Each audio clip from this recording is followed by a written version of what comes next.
Hello అండి, నమస్తే. Welcome to my channel home melodies.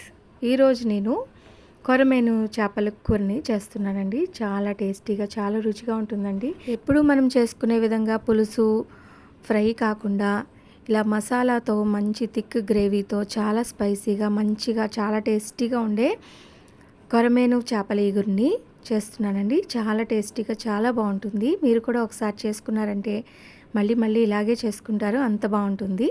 ముందుగా అయితే ఆనియన్స్ని తీసుకున్నాను, కట్ చేసుకొని పక్కన పెట్టుకోవాలి. ఉల్లిపాయలని మెత్తని పేస్ట్ లాగా మిక్సీ జార్లో పేస్ట్ చేసుకొని పక్కన పెట్టుకోవాలి.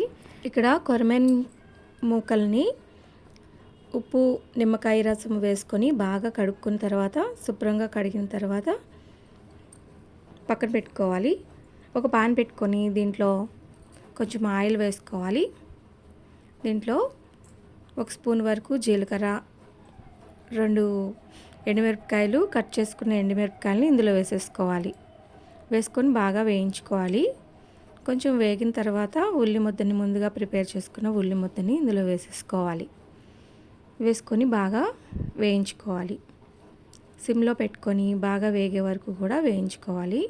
ఇందులో ఒక 5 పచ్చిమిరపకాయలను కూడా వేసుకోవాలి. చీరేసుకొని ఇందులో వేసేసుకోవాలి. ఇవన్నీ కూడా బాగా వేగే వరకు కూడా వేయించుకోవాలి. ఇందులో 1 స్పూన్ వరకు పసుపును వేసుకోవాలి.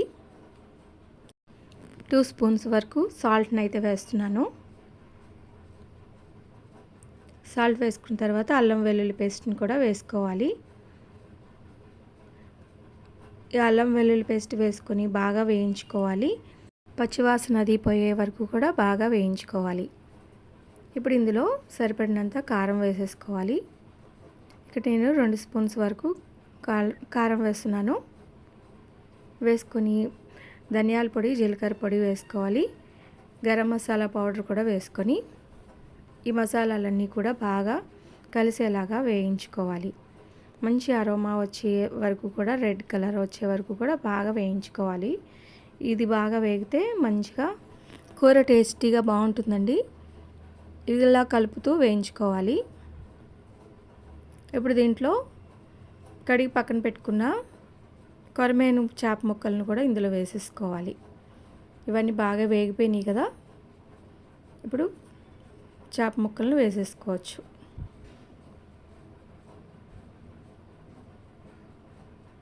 ఇవన్నీ ఒక్కొక్కటిగా వేసేసుకోవాలి. వేసుకొని బాగా కలుపుకోవాలి.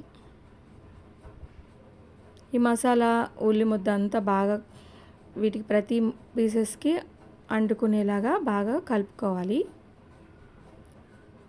ఈ మసాలా అంతా ప్రతి ముక్కకి అంటుకునేలాగా కలుపుకోవాలి.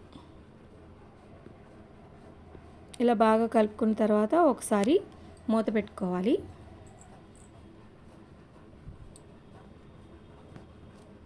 ఇలా 2 నిమిషాలు మూత పెట్టుకున్న తర్వాత కొంచెం దీంట్లో వాటర్ వేసుకోవాలి. గ్రేవీకి అవసరమైనంత కొంచెం వాటర్ వేసుకుంటే సరిపోతుంది, ఎక్కువ వాటర్ అవసరం లేదు. చూస్తున్నారు కదా, వాటరు వేసుకున్న తర్వాత 10 నిమిషాలు మూత పెట్టుకున్నామంటే ఇలా థిక్ గ్రేవీగా నూనె పైకి తేలే వరకు ఆయిల్ సపరేట్ అవుతే సరిపోతుంది. కూర రెడీ అయిపోతుంది. దీని మీద కొత్తిమీర సన్నగా కట్ చేసుకుని కొత్తిమీర చల్లేసుకున్నామంటే కూర రెడీ అయిపోతుంది. చూస్తున్నారు కదా, వేడివేడిగా కొరమేను ఈగురు రెడీ అయిపోయిందండి. చాలా చాలా టేస్టీగా ఉంటుంది.